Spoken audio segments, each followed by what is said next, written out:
Hey, what's going on, everybody? This is Tyrone back with Tech Life.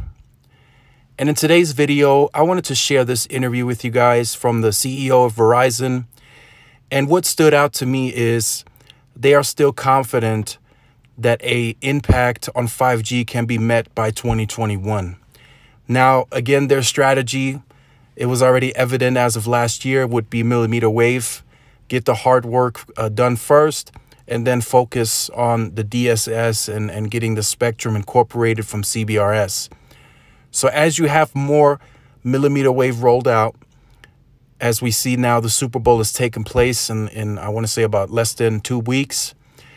And they're going to have millimeter wave at that event, of course. So if you have a 5G phone at the Super Bowl, you're going to be able to experience the throughput of millimeter wave and should hardly see any congestion because not every user currently has a 5G device. But one thing that I did see in this interview or heard in this interview, that they're already putting up hubs on the mobile edge compute. The first commercial one is built in Chicago, and they're going to roll that out throughout the year. And that's the partnership with Amazon, and that's going to essentially bring the lower latency and all that good stuff to 5G. Now, I do want to say this. I know AT&T currently is taken off in terms of their network investment. They're throwing upwards of 160 megahertz at cell sites currently. So, of course, they were going to experience a boost in speed. That's just something Verizon can't do at this point in time because they lack the spectrum. We all know that. But what I want to say with this is don't count out Verizon. They're still spending $18 billion on their network. As I mentioned in one of my other videos, 85+% of their revenue comes from wireless. So they can't slack off on the wireless side. It's their main income pretty much. Their Fios is not rolled out beyond the footprint where it is today. They don't own any of the TV content that they display. So everything they got is through partnerships with Disney, Apple Music. So they rely heavily on wireless. So they got to make it work. So right now, there is a bit of an issue from what I'm seeing in a lot of places on slowdowns because they just lack spectrum. Will they make up for the lack of spectrum? Yes, they will build more sites, more small cells where it's feasible and, economically good in their own way. Will they buy more spectrum this time around? Yes, I think so. I 100% would have to confidently say yes. If a 2.5 spectrum auction became available, 2.1, whatever, they're going to bid heavy. They need it. They needed it 3 years ago, but, that's another story. But right now, Verizon is heavily focused. Again, AT&T does also spend $20+ billion, but keep in mind, they have different divisions, different segments that they have to fund.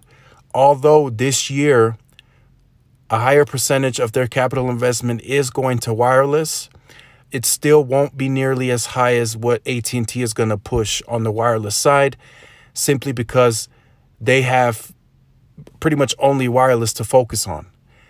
AT&T has the TV side, the HBO Max. They gotta roll out content for that original, so that's money there. They're still rolling out some of the fiber, although it's slowed down significantly.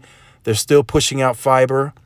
And then they're still spending on the FirstNet, although they do get a reimbursement for that.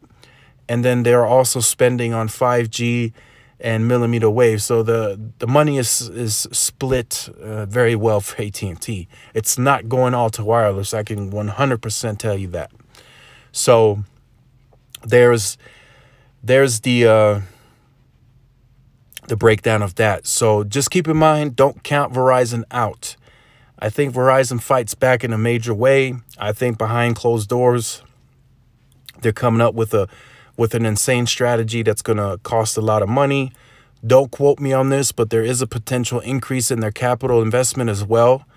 Upping that to 19, 20 billion. If they feel, this is just my opinion, speaking to some contacts, if Verizon feels they can't get enough done as they would have wanted to, they're going to raise the capital investment, and they're well positioned to do so. So just keep all of that in mind. I know right now it can be a tough time, and some may have already switched or are planning to switch because it's such a slowdown. But Verizon is getting the network ready for CBRS. There are some panels being installed already. They're getting ready via the small cells, and that takes time too as well. So the small cells start with investing in fiber. So you got to build that.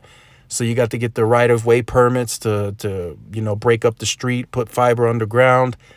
Then you got to hire the third party to put up the actual small cells. So there's a lot of ongoing work, and it's being heavily invested in. And Verizon really, a lot of people say, a lot of carriers invest with market share in mind. Verizon, that does play a part, but they ultimately want to have a great network experience. So they push for a great network experience in areas where it's lacking, instead of looking at the area like, do we want to invest here? There's not a lot of people that have our service. They want to get their density and their footprint to those areas because other people tend to visit those areas as well, and they may have the Verizon service. So they got to make sure it's top-notch quality for what you're paying for. There are a lot of people currently that are complaining just based on the fact that, hey, I'm paying 150 and I only get 3 megabits per second. Like I mentioned in yesterday's video, AT&T is spending 85+ million to make that for the 5 megabits per second happen. It's just that way sometimes when you have a load of connections. So how this works is the sectors are broken down by connections.